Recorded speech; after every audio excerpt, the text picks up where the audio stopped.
मैं रिग्रेट नहीं करूंगा, क्योंकि मैंने कोई गलती की नहीं है तो मैं गलती क्यों मानूं। अल्टीमेटली मुझे साफ इनकार कर दिया गया, ये नौकरी नहीं है, इसमें रिजर्वेशन लागू नहीं होता। फिर हालात ये आ गए कि मेरे सामने दो ऑप्शन थे, या तो आप मंत्री रहें या आप अपना ये अम्बेडकरी मिशन चलाएं। भारतीय जनता पार्टी जो प्योर मनुवादी सोच और मनुस्मृति की मानसिकता के तहत काम करती है, कहीं ना कहीं आम आदमी पार्टी की सोच उससे मिलती दिखती है। जिस विचार को आगे बढ़ाने के लिए मैं आम आदमी पार्टी में आया था, कहीं ना कहीं आम आदमी पार्टी के शीर्ष नेतृत्व में भी कहीं ना कहीं मनुवाद की झलक नजर आती है। देखिए, आम आदमी पार्टी से इस्तीफा देने की तो जो बड़ी वजह है वो ये है कि वहां SC, ST, OBC और माइनॉरिटीज को कोई प्रतिनिधित्व नहीं मिलता है। SC, ST, OBC और माइनॉरिटी को ना के बराबर रिप्रेजेंटेशन है। जिस तरह खुल के आना चाहिए उस तरह आम आदमी पार्टी नहीं आती है। तो एक देश की बड़ी party Congress party oldest party है, वो अगर इस लड़ाई को लड़ रही है तो क्यों ना फिर उनके साथ मिलकर इस लड़ाई को लड़ा जाए। नमस्कार, आज हमारे साथ जो हैं राजेंद्र पाल गौतम हैं और किसी भी परिचय के मोहताज नहीं हैं, हमेशा चर्चा में बने रहते हैं। दिल्ली में आम आदमी पार्टी के पूर्व मंत्री रह चुके हैं, लेकिन अभी कांग्रेस ज्वाइन की है हाल ही में। तो पहले तो बहुत बहुत स्वागत है सर आपका। जी शुक्रिया आपका सर। तो शुरुआत इसी से करते हैं सर, आपने कांग्रेस ज्वाइन की है जी, क्या वजह आपको लगी कि आपने आम आदमी पार्टी में इस्तीफा देके, और उसी दिन आपने जिस दिन इस्तीफा दिया उसके कुछ देर बाद ही आपने कांग्रेस ज्वाइन कर ली?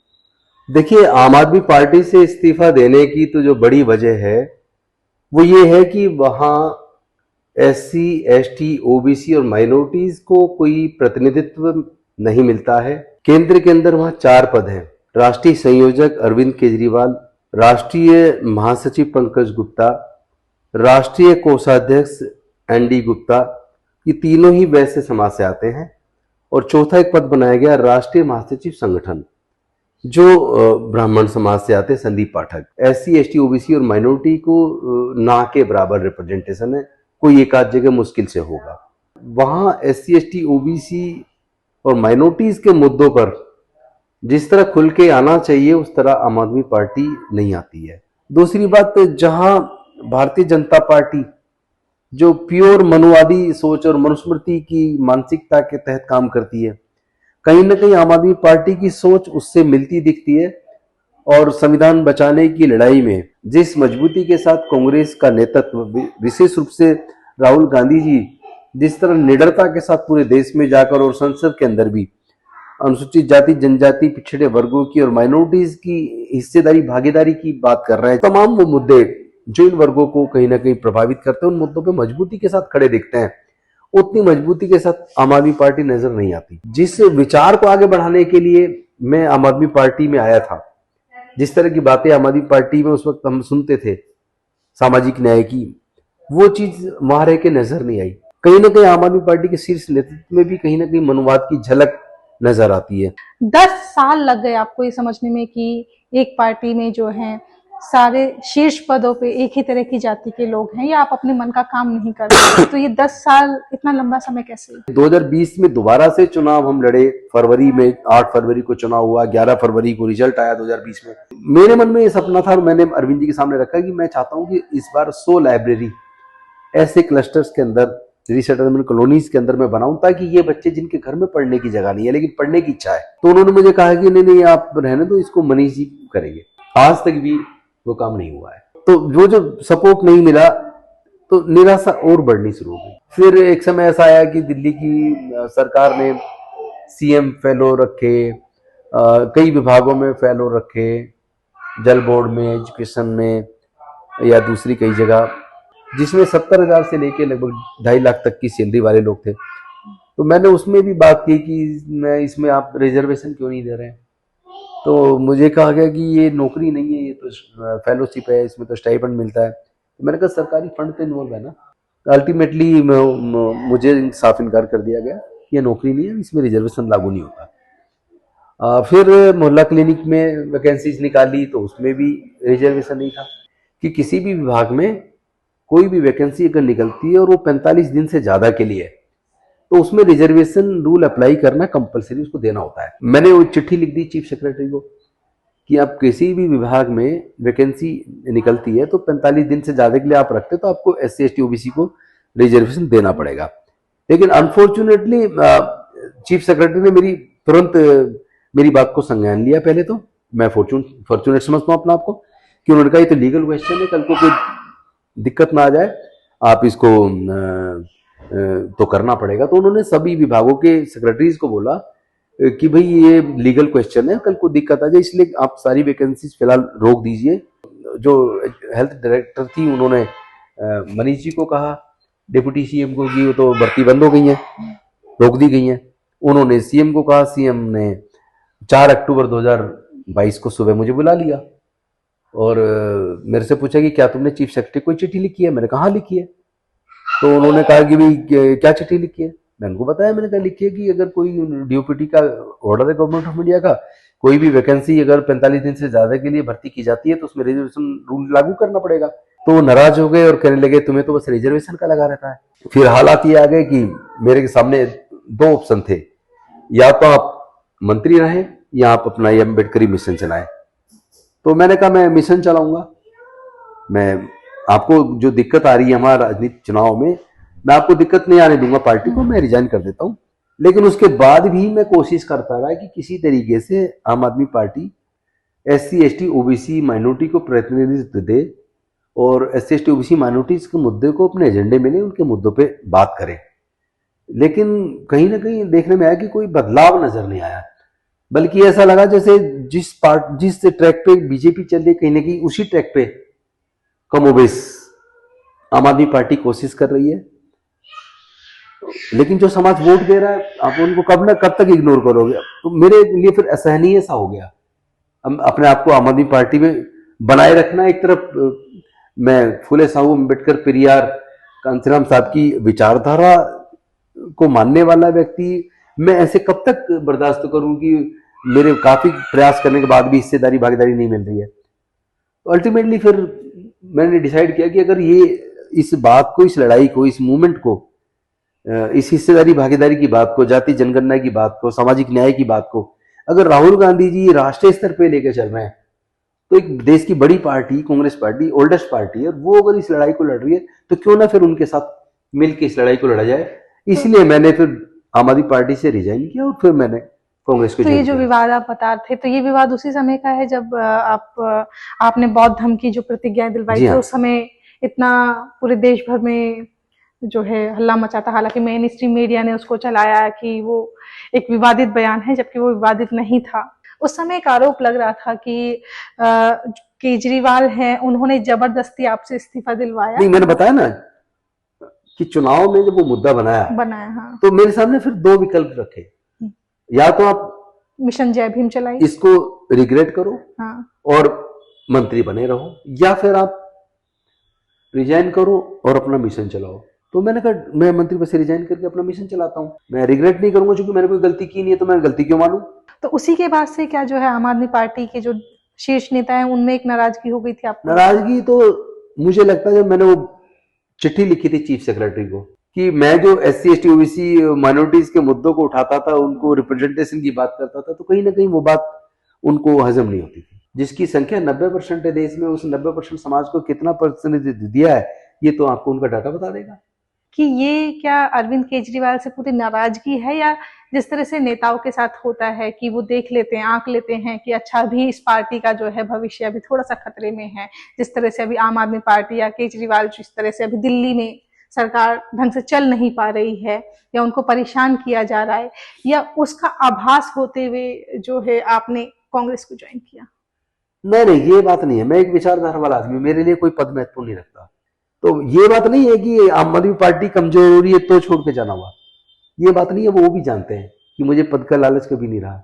अगर बहुजनों को हिस्सेदारी भागीदारी देने में या उनके मुद्दों के ऊपर बात करने में अगर कोताही कहीं होगी तो वहां फिर मेरे लिए एडजस्ट करना अपने आप को मुश्किल है। लड़ाई एक्चुअली विचारधारा की है, मेरी लड़ाई सामाजिक न्याय की है, उनके मुद्दों की है और उनको सुरक्षा का भाव हो उसकी है, वो तो लड़ी जाएगी।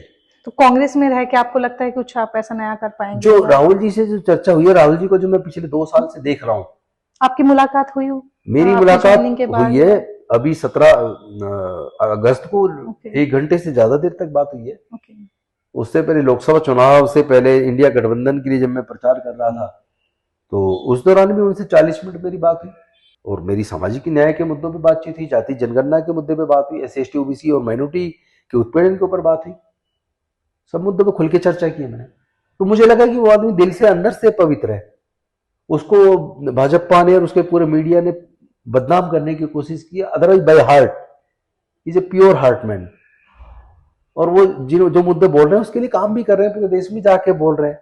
ये हो सकता है उनकी विचारधारा बाद में चेंज हुई हो, उसका कारण है कि जिस परिवार में पैदा हुए वहां उन्होंने उस तरह का उत्पीड़न तो देखा नहीं कभी। लेकिन जब वो भारत जोड़ो यात्रा निकाली और फिर भारत जोड़ो न्याय यात्रा निकाली, उसमें सभी वर्गों से मिले, मजदूरों से मिले, अनुसूचित जाति जनजाति के लोगों से मिले, पिछड़े वर्ग के लोगों से मिले, किसानों से मिले और मिलके उनके दर्द को जाना। तो पूरे देश में जिस तरह लोग उनसे मिले उन्होंने देखा कि यार हम जो समझते हैं समाज की वैसी स्थिति नहीं है, एक्चुअल में तो बहुत बुरी हालत है। उन्होंने फिर उसको अपना एक लाइफ का मिशन बना लिया। बल्कि उन्होंने मुझे कहा कि मैं राजनीतिक रूप से बेशक नुकसान उठा जाऊं, ये मेरा राजनीतिक उद्देश्य नहीं है। सामाजिक न्याय, जाति जनगणना, हिस्सेदारी, भागीदारी और तमाम क्षेत्र में उनको हिस्सा मिले, शैक्षणिक सर्वे हो, आर्थिक सर्वे हो, ये मेरे लाइफ का मिशन है। लेकिन हाल ही में उन्होंने जो USA में एक इंटरव्यू दिया और उन पर आरोप लग रहे हैं कि उन्होंने इंटरव्यू में कहा कि आरक्षण को खत्म कर देना चाहिए। नहीं, ये कुछ बीजेपी के लोगों ने उनकी पूरी स्पीच का कुछ सेकंड का पार्ट काट के चला दिया और कुछ हमारे बहुजन समाज के भोले लोगों ने उस पूरी स्पीच को सुने बिना बीजेपी की चाल में फंस गए। अच्छा, एक चीज इसमें मैं ये भी पूछना चाहूंगी कि जिस तरह से कहा जाता है कि कांग्रेस ने सबसे ज्यादा राज किया है देश में, जो सच्चाई है, लेकिन जिन मुद्दों पे आज वो बोल रहे हैं वो इससे पहले कभी नहीं हुआ। तो जब आप कांग्रेस में आए तो आपको लगता है कि जो बोल रहे हैं वो सच में हो पाएगा या इतने सालों से जो राज किया है वैसे ही होगा? मुझे लगता है कि अगर वो भारत जोड़ो यात्रा नहीं निकालते, भारत जोड़ो न्याय यात्रा में नहीं जाते, 4000 किलोमीटर पद यात्रा नहीं करते, तो शायद भारत की वो तस्वीर वो कभी ना देख पाते। शायद उनके हृदय में फिर परिवर्तन भी ना आता, शायद वो फिर उनके मुद्दों पे खुल के सामने आते भी नहीं, क्योंकि पहले नहीं आए कभी। वैसे भी क्या SC ST के लोग, OBC के लोग क्या केवल मतलब SC ST जैसे अपने दम पे चाहे इस लड़ाई को अंजाम तक पहुंचाना तो पहुंचा लेंगे क्या? तो अगर कांग्रेस का शीर्ष नेतृत्व तो अगर आज सामाजिक न्याय की बात कर रहा है, ईमानदारी दिख रही है उनके बोलने में, तो उसका साथ क्यों नहीं देना चाहिए? रही बात अगर नहीं करेंगे तो फिर इन पे दबाव बनाएंगे। एक नाराजगी दिखाई दी गई बहुजन में, जो मैंने सोशल मीडिया पे भी थोड़ा सा ऑब्जर्व किया कि आपको जो है कांग्रेस में नहीं किसी ऐसी पार्टी में जाना चाहिए था जो बहुजन आइडियोलॉजी को फॉलो करे। कौन सी बहुजन आइडियोलॉजी जो आज राष्ट्रीय स्तर पे भारतीय जनता पार्टी को डिफीट देने की पोजीशन में हो? और दूसरी बात, जो रिजर्व सीटें हैं या राजनीति में जब चुनाव होगा तो सभी पार्टियों के अंदर सभी पार्टियों के नेता रिजर्व सीट से भी लड़ते हैं।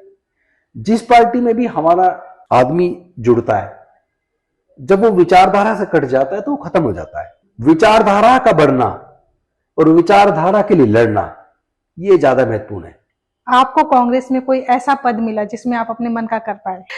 मैंने जुड़ते वक्त कोई शर्त नहीं रखी, ना कोई पद मांगा, ना मैंने कभी ये कहा कि मुझे कोई टिकट चाहिए चुनाव लड़ूंगा। मैं कुछ ना लड़ा है, कोई दिक्कत नहीं है।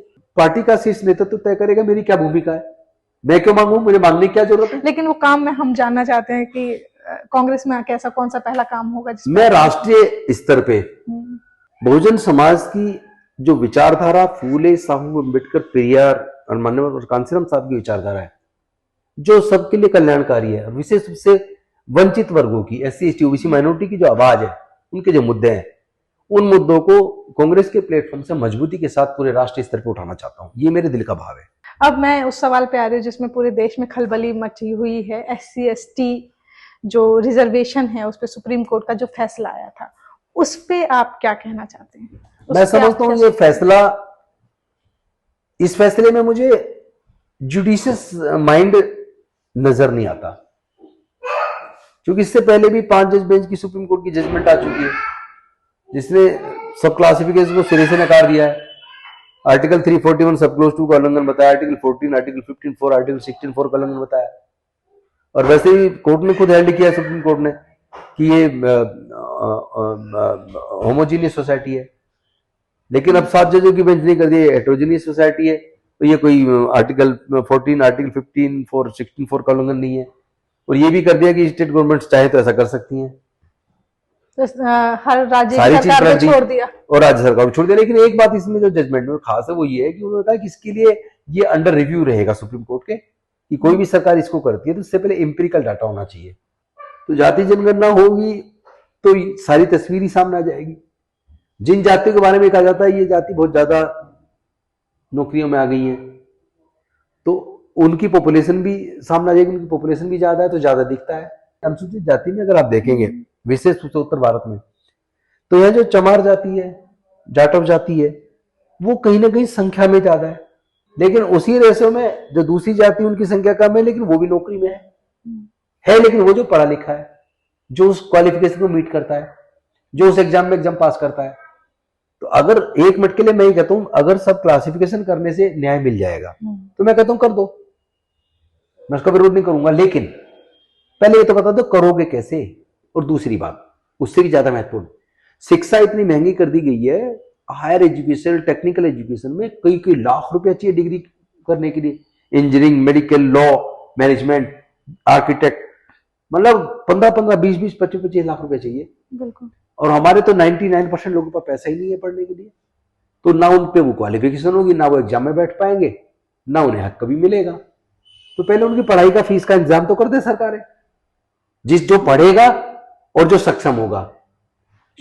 जैसे सपोज करो वाल्मीकि जाति, उसमें भी जो वाल्मीकि समाज में जो परिवार पढ़ेंगे उन्हीं के परिवार बार बार लेते चले जाएंगे।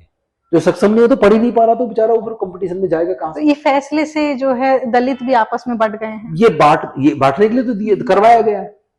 वो अपने चाल में कहीं ना कहीं कुछ हद तक आरएसएस बीजेपी की सोच को परिलक्षित करती है, जिसमें बेशक से सुप्रीम कोर्ट ने डिलीवर किया, लेकिन उसमें सोच है वो मुझे आरएसएस बीजेपी की नजर आती है। लोग तो वही फूट डालो शासन को, तो आपस में लड़ाई तो करवाई दी है। खैर मुझे भरोसा है धीरे धीरे लोग समझेंगे और वो आपस में बटेंगे नहीं, और इसलिए नहीं बटेंगे क्योंकि इसका रिजल्ट कुछ दिन पता लग जाएगा, कुछ होने वाला नहीं है। चलिए बहुत बहुत शुक्रिया सर, थैंक यू। हमारे साथ राजेंद्र पाल गौतम थे और अभी कांग्रेस में जुड़ गए हैं, तो बहुत सारे विषयों पे बात हुई है।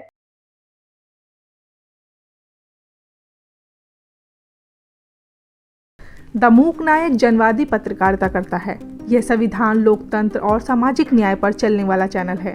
अगर आप भी चाहते हैं द मूक नायक हमेशा हाशिए पर खड़े लोगों की आवाज़ बुलंद करता रहे, बेजुबानों की पीड़ा दिखाता रहे, तो सपोर्ट कीजिए। सपोर्ट करने वाला लिंक आपको स्क्रीन पर दिखाई दे रहा होगा, साथ ही डिस्क्रिप्शन में जाकर भी आपको ये लिंक मिलेगा, जहाँ पर जाकर आप हमें सपोर्ट कर सकते हैं और हमारे काम को आगे बढ़ा सकते हैं।